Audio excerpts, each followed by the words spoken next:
Hello, everyone. This recording is going to cover the nervous system. I believe the nervous system is the major system of the body, and all the rest of them, maybe except reproduction, serves the nervous system because I think you exist as your nervous system. Not only is it coordinate and control your body, but it is where you are.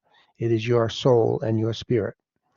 We're going to take a look at it today and take a look at the way the nerves work and what a nerve impulse is. And we're going to reserve the information about the brain for next week. We're going to talk about everything but the brain today, and then next week we'll spend the week on the brain. The nervous system is divided into a few different parts. You have the central nervous system, which is your brain and your spinal cord. Uh, it's the central control area of your body. Um, it's where you think. It's where you concentrate. It's where you control your heartbeat. It's so much more. Um, the central nervous system is connected to nerves that branch off of it. Those nerves that branch off the central nervous system, they branch off the brain, they call cranial nerves.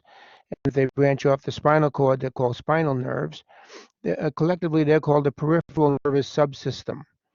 Most books call that the peripheral nervous system, but it sounds like there's two systems when you do that. And so I just said that the branches that come off the brain and spinal cord are the peripheral nervous subsystem nerves. If you're going to be taking information back to the brain, if you see this box here where it says sensory afferent neurons, you would follow the arrows. And if you follow the arrows, you see they go up back to the brain. This is where you have your senses. This is where you have your optic nerve for seeing, nerves for hearing, nerves for touch, nerves for smell, and nerves for taste. Those are your five sensors. These are the sensory afferent neurons. Afferent means towards something. So if you are going to be an afferent neuron, you're going to be sending the message back toward the brain. So your brain can interpret what you're feeling or seeing or tasting or whatever. Um, a neuron obviously is a nerve cell. So the afferent neurons that go back to the brain are the ones that allow you to basically be aware of your environment. Imagine if these didn't work. You'd be living in a universe of absolute blackness, absolute silence. You wouldn't be able to feel anything, including gravity, and you wouldn't be able to taste or smell anything. It would be a horrible way to live. You wouldn't even know what you are if you were born that way. You would just kind of have a sense that you exist, and that's about it. So these sensory neurons are kind of important to us. If you take messages from the brain and spinal cord toward the body, those are called somatic neurons. Somatic means your body. Efferent means away from. So you're taking the information away from the brain and spinal cord toward your body. If they're going to voluntary muscles, so you can control your movements, they are called motor neurons. If they're going someplace where it's automatic, like your heartbeat or your breathing rate or your blood pressure control or the control of hormones coming out of glands, then they call those nerves the autonomic neurons. Efferent meaning away from the brain. Autonomic means they're going to a place where you have no conscious control over it, but the brain is still controlling it. If these neurons are going to stimulate you, in other words, make your heart beat faster, make your blood pressure go up, make you breathe faster, give you more energy, then those are called sympathetic neurons. You stimulate them when you're upset or when you're angry, or if you're afraid or terrified of something. You notice when those things happen to you, you're not tired. You're never very tired when you are upset or when you're frightened. Those are your sympathetic neurons. However, after the episode that's making you afraid or angry is over, you have to calm down. And so you send messages to through the parasympathetic neurons of your body. They go to similar organs, but they have opposite effects. They calm you down. They relax you. They keep you from going absolutely crazy. Um, if you take alcohol, you basically are stimulating your parasympathetic neurons because alcohol is a depressant and slows you down. If you take cocaine, you're stimulating the sympathetic ones, and so that's speeding everything up. So anyway, these guys are your what they call your fight or flight response system. When you stimulate those sympathetic neurons, you are stimulating uh, your body to fight something off or to run away from something that you're afraid of. And of course, you get energy for that. So, you get an extra energy from all the systems that are speeding up. Then when the danger is over, you can calm down by sending messages to the parasympathetic ones. So this is the way your nervous system is set up. You have a central nervous system, brain, spinal cord for absolute control of everything. And then if the message is going toward the brain, then those are sensory neurons, and they allow you to be aware of your five senses. If they're going away from the brain, they're somatic neurons, and they're going to voluntary muscles. If they are, that's motor, and if they're not, that's autonomic. And autonomics are broken down into sympathetic and parasympathetic parts, one for speeding you up, one for slowing you down. Now, one exception to that is your digestive system. When you are upset or when you're afraid and you stimulate your sympathetic neurons, you create a faster heartbeat. You get glucose being coming out of your liver, extra energy of ATP. You're breathing faster, your blood pressure goes up, you get more oxygen to your cells. It's all a way to get you to have the energy to either fight off what you're afraid of or run away from it. But if you are doing that, you would think all your systems would speed up, but one doesn't. And one that doesn't speed up is your digestive system. So your digestive system is a exception here. Your digestive system slows down when you're upset, and it speeds up when you relax. So that's the exception to the rule. The next slide will show you a little diagram of how these nerves look, and you can see the ones that are coming off the brain itself. There's a whole set of those. There's 12 sets of two each, and they are called cranial nerves. That's 12 on each side of the brain. And they're actually called, by numbers, Roman numeral numbers 1 to 12. They have names, but we're not going to do that in this course. We're not going to have to memorize all those names. But there are cranial nerves, and they come off the brain. They're the ones that go into your eyes and your nose and your mouth and your teeth, and one of them goes all the way down to your heart and digestive system. And they are coming directly off the bottom of your brain, hence the term cranial. The ones that are branching off your spinal cord here, those are the spinal nerves. You see that some of them go down into your arm, some go into your legs, and some go around your actual torso. So you could have feeling in those places, and you can send messages to them. And one thing about a nerve, before we get any deeper into this, is that most nerves are what they call mixed nerves. Inside nerves, a nerve is an organ, just like a muscle, and inside that nerve are nerve cells, just like a muscle has muscle cells. And nerve cells are called neurons. Some of the nerve cells in most of your nerves are sending messages toward the brain. They would be sensory neurons. Some of the nerve cells in the very same nerve could be sending messages away from the brain to a muscle or gland or something like that you wanted to control. So what they call nerves are kind of like two-way streets. They have two kinds of neurons in them. Sensory neurons for going back to the brain, so you can send messages about your environment to it. And then motor neurons or efferent neurons to send messages back to the body so you can react to those stimuli. So anyway, that's a mixed nerve. And most of your body nerves are mixed nerves. They have both efferent and afferent tracts in them. Nerves that send messages toward the brain and nerves that send messages away from the brain in the same neurons, I should say, in there. Now, if you go to the next slide, you see this is something you don't have to memorize, but this is just showing you the bottom of the brain, and you can see all these cranial nerves coming out, all these different colors of nerves here. They look like little wires coming out the bottom of the brain. and they're numbered and they're named here. And they give you, what each one of them does. That would be for your interest. I'm not going to ask you on a quiz, what each one of these nerves are called, and we do. But this is a nice slide to kind of show you the cranial nerves that come from the bottom of your brain. For example, the optic nerve here goes to your eye, so you can see. And then you have ones for your tongue and ones for your face, and so on and so on.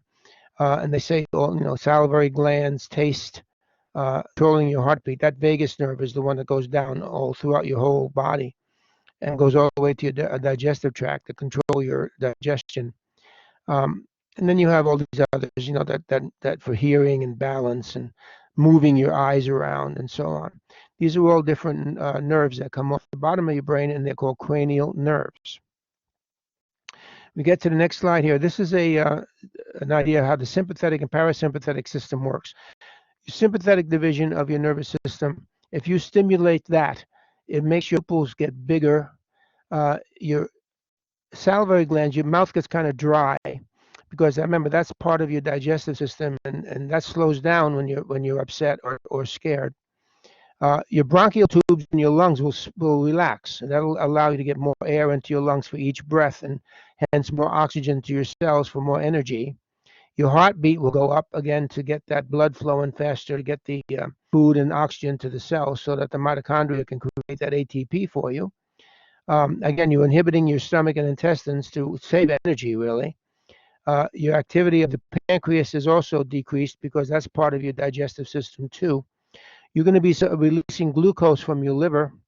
That'll give your mitochondria more food to work on and release energy from, to make more ATPs for you.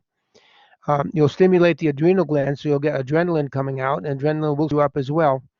You will not feel that you need to pee, because you don't have to worry about peeing when you're running away from something or fighting somebody.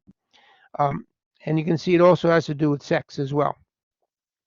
On the parasympathetic side, you can see it just basically all this here is exactly the opposite of the sympathetic ones. You send messages through these nerves here, you will be doing these things, and basically relaxing and stimulating your digestion. Now these are nerve cells. This is what a nerve cell looks like. Very important slide. A nerve cell is called a neuron. This one here is an efferent neuron, and they could be pretty long. They could be inches and inches long, just one cell inside a nerve, just like muscle cells can be long inside a muscle. The cell body looks like a little star. These little branches coming off are called dendrites. They look like the branches of a tree. In Latin, dendra means tree, and so somebody thought they looked like little branches, so they named them dendrites. And inside the cell body, you find your nucleus, your mitochondria, your Golgi, and all those things that we talked about when we talked about the parts of a cell. One branch is extremely long, and you can see it's broken up in the middle here, so I can show you the beginning and the end of it, but it would be even longer than this if you had it complete. That long branch is called axon, and the axon is basically most of the neuron. At the end of the axon, there are terminal branches with little knobs on them, and we'll see what they do when we talk about how the cell works. Now, around the axon are cells themselves. These are little cells. They look like little hot dogs here, but what they are little ribbons that actually wrap around the axon to protect it and to keep it from touching other axons inside the nerves. It's kind of like the insulation on a wire. But one difference is that there's spaces. So you see these little spaces here in between these cells. Now the cells are called Schwann cells, named after a fellow named Theodore Schwann from the 1800s. And they're actually bright white. And they contain a protein called myelin. And what they do is they basically insulate and protect the axon. Now, the spaces in between, they have a naked cell membrane. It's not protected. It's not covered. Those are called nodes of Ranvier. And what they are going to be very important to the way a cell works. Because if for a cell to shoot an impulse through it, to get to a muscle or a gland or something to control it, you need to have spaces like that. And so we'll talk about these nodes later on when we talk about how the cell actually works. This one there, this is a sensory neuron or an afferent neuron. This is the one that's sending messages back to the brain. And you can see it's basically built the same way, except it doesn't have the dendrites here. It has a short axon and a long axon, and the axons still have the Schwann cells. And the cell body is kind of like a little cell that's that has all the cell parts to it in there. And in this case, the radiation is going toward the brain this way. This one down here, and by the way, these afferent and efferent neurons, they can be within the same nerve. That's what we mean by a mixed nerve. They can send messages to the brain and away from the brain inside the same nerve. This is a interneuron. That's normally found a lot in the central nervous system, especially the spinal cord. And what happens here is that, you know, when you sit down in the doctor's office and he hits you with a hammer and your knee responds by having your leg twitch, what happens is he's sending a message to the brain through a set of afferent neurons to the brain and to the spinal cord. And in the spinal cord, there are these little interneurons. They connect this cell to this cell. And so within the spinal cord, now I send the message back to the muscles in your leg, and they'll cause them to twitch. So the doctor hits you, you send the message this way to the spinal cord, the central nervous system, and eventually up to the brain so you can feel it. And then back again to the interneuron, which connects to the motor neuron here, and then back to the muscle. And so you twitch. That's how that works. This is a reflex action. And here's a little picture of it. The doctor's hitting you in the knee. You're sending a message to sensory neurons to the spinal cord. You have this little green interneuron here connecting it to the motor neuron or the efferent one. And that's sending messages back to the muscle, and your leg twitches automatically. Now, how does it work? You know, how do you send a message through the nerve here, this nerve cell? Well, it goes pretty fast. It's you know, feet per second, hundreds of feet per second, very, very quickly. So if you want to wiggle your toes, you almost can't tell any time that goes by between when you think about doing it in your brain and actually happens in your foot. But you had to send a message all the way down to your foot to do that. So you can see how fast these impulses move. So what you got here is what they call an action potential. An action potential is the actual nerve impulse. And it happens in the axon, actually in the dendrites and the axon, over again and over again and over again and over again and over again and over again until it gets to the end. And it moves, like I said, something like 300 feet per second or more. Now, what's going to happen is this. When the nerve is stimulated and you want to send a message, let's say, to a muscle to contract it, the first thing that happens is a little protein gates in the axon membrane open. And that allows sodium ions, which are outside here, to enter the cell. Now, that cell membrane has what they call a sodium-potassium pump, which is a protein that constantly uses energy, ATP energy, to pump sodium out of the cell and potassium ions into the cell. So it's trying to keep the sodium out and the potassium in. That's happening all the time. So that means there's always a lot of sodium out here because it's always being pumped out of the cell. But when you want to send an impulse and you have an action potential occurring right here where that little box is, the first step of that is that these little gates open up and the sodium that's out here that's been pumped out actually starts to flow into the cell. That makes the inside of the cell positive. Now, normally, the inside of the cell is negative because it has lots of negative proteins and chloride ions from salt to make it very negative inside. The positive sodium ions on the outside keep it positive on the outside. So the first thing that happens is the sodium comes in. When the sodium comes in, it makes the inside positive. See, number 2 here. And now you have a situation where the inside's positive and the outside's negative. It's the opposite of what it normally is. So what happens next is that gates open up, other protein gates open up, allowing potassium ions that were inside the cell to leak out. Now, potassium ions are always also positive like sodium. So when the potassium leaks out, it makes the outside positive again and the inside negative. So you see number 4 here. Sodium goes in, the inside becomes positive. Potassium ions go out, and the inside becomes negative again, and the outside positive. The problem with that, though, is that now the sodium is on the inside and the potassium's on the outside. So that sodium-potassium pump now has to keep going and pump that sodium back out and the potassium back in to get back to the way it used to be. The sodium-potassium pump, which is always operating using ATP, restores sodium to the outside and potassium to the inside. Now, the sodium-potassium pump is not shown in the diagram here. So the first thing that happens is sodium goes in. You see that happening here, and potassium comes out. And then the sodium-potassium pump will reverse that and put the potassium back in and the sodium back out. Now, those events, all these 3 events here, the sodium going in, potassium going out, the sodium-potassium pump restoring it back to the way it normally was, all that takes 7 milliseconds. That's 7/1000ths of a second to happen. And when it happens here, where this blue area is, that's called an action potential. As soon as it's done, in fact, even before it's done, it starts to happen in the next area of the axon. And sodium goes in, potassium goes out, and then the sodium-potassium pump restores it back to normal. And it happens here, and then go on and on and on. It just jumps from one part of the axon to the next, and the action potential just keeps occurring in those places that are adjacent to each other on the axon. That is what's moving through the neurons to make your body work. It's just a matter of sodium going in and potassium coming out, and the sodium-potassium pump replacing them back to normal. Sodium goes in, potassium goes out, sodium-potassium pump puts them back again. 7 milliseconds. Then it happens here, then it happens here, then it happens here. And it just keeps going until it gets to the other end of the neuron.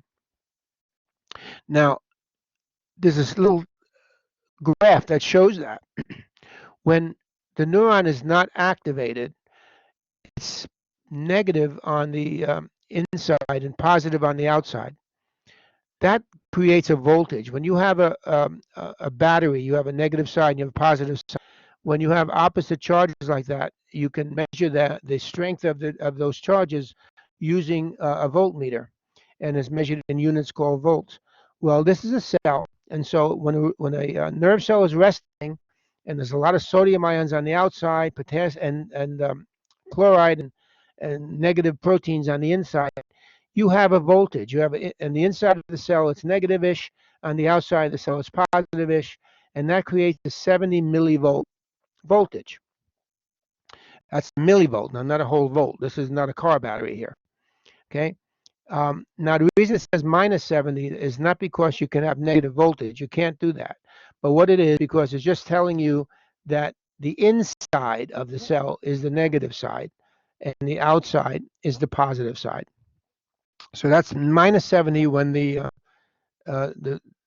nerve cell is resting.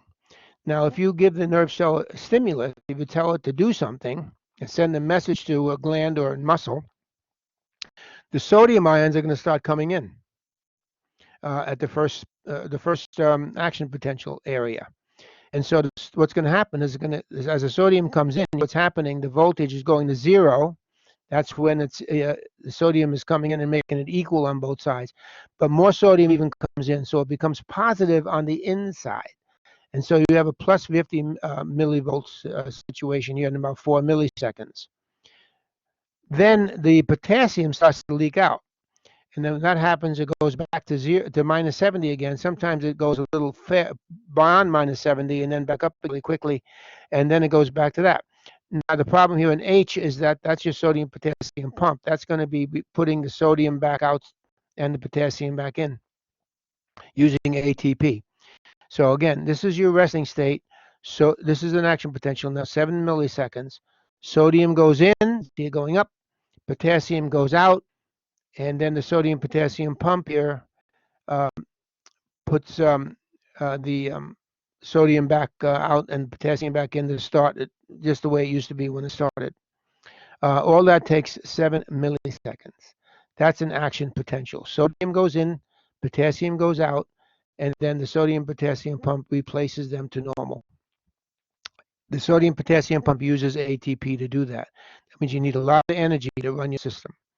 Now, that same action potential occurs in muscles as well. So when we said last week that you're shooting an impulse across the muscle cell membrane, that's what's happening. It's just sodium in, potassium out, sodium potassium pump, putting it back to normal. Sodium in, potassium out into the sarcoplasmic reticulum of the cell, letting out the calcium. The calcium attaches to the tropomyosin. Tropomyosin moves out of the way. The cross bridges on the myosin attached to the actin, and they do a power stroke, and the muscle contracts. It's all about sodium and potassium going in and out of cells. Really, that's what it's all about. Get to the next slide here. You can see in a nerve cell, you have these Schwann cells. The Schwann cells are wrapped around the axon. Now, these are the nodes of Ranvier. You can't really tell in this diagram that there's a space there, but there is. And so, obviously, where the cell is, the Schwann cell, the sodium and potassium can't go in and out of the cell because the cell's in the way. It can only happen here at the nodes. So, sodium goes in, potassium goes out, sodium potassium pump puts it back again. But then it jumps the Schwann cell and happens at the next node, and then it happens at the next node, then it happens at the next node, and happens at the next node, and so on. So this is called saltatory conduction, which means it's causing the action potential to jump over the Schwann cells and just happen at those naked nodes in between, which makes the impulse speed a lot faster going through a nerve than it would in a muscle. Muscle cells don't have the Schwann cells. So what happens is that the action potentials occur right next to each other, and so the impulse actually moves a lot slower in the muscle cells than it does in the nerve cells. But because of the Schwann cells, this impulse jumps over the Schwann cells, and each action potential occurs at each node of Ranvier, and that speeds up the impulse tremendously in nerves. Okay. Now this is a bunch of words, I know, but what it does, it explains what I was saying to you in words.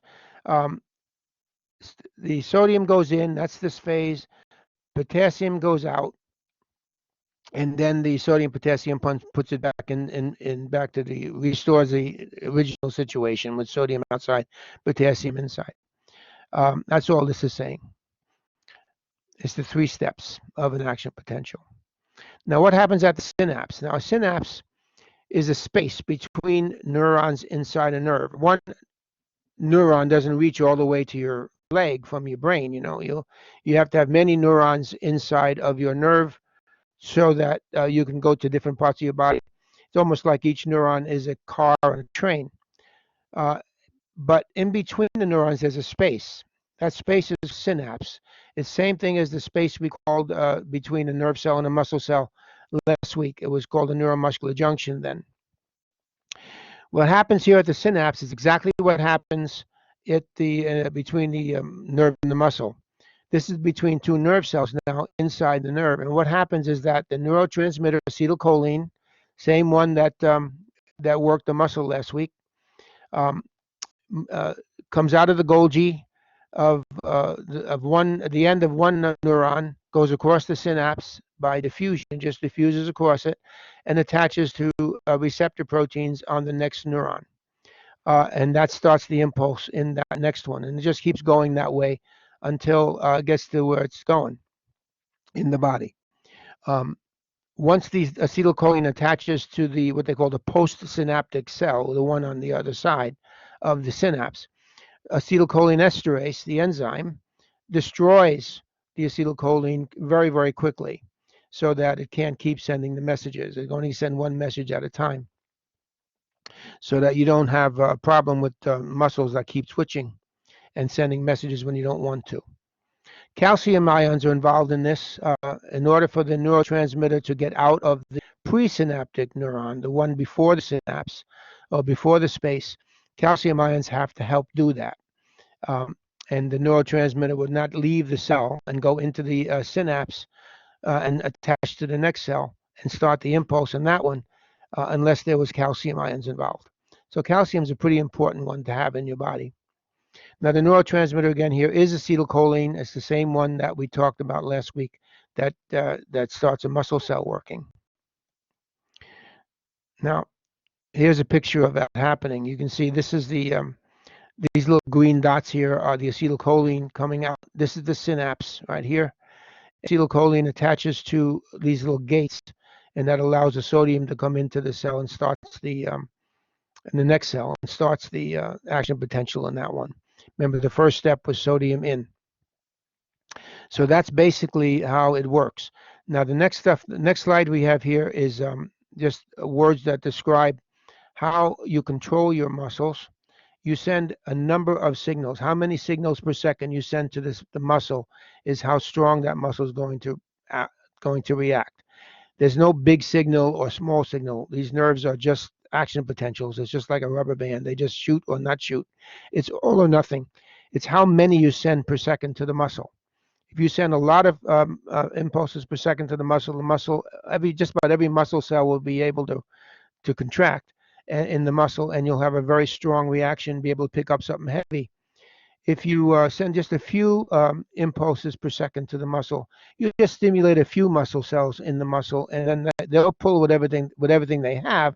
But just only since a small number of them are actually working, the actual movement of your bones and so on will be a lot slower. So that's how you control yourself. Now this is the brain, and we're going to stop here because we're going to take that up next week. Instead of doing the cardiovascular system next week like we're going to do, we're going to cut this one into 2 pieces, do the nervous system up to where we just finished it, and then do the brain next week. I'm going to have you do the assignment, the nervous system assignment for every question except the one on the brain. The one on the brain will be due next week. This week, the ones that are not the brain, the first couple of questions will be due. Okay. Don't forget to do those assignments now. They're the things that are going to be adding up to become your final exam grade. And there's only 2 more quizzes left in the paper. We're trying to make it easy for you. So just keep it up. Don't give up, and just spend that. Remember, a class is 2.5 hours if we had class at school. So you technically should be spending at least that much per week on this. So we'll see you next week. I'll talk to you next week, and have a good week.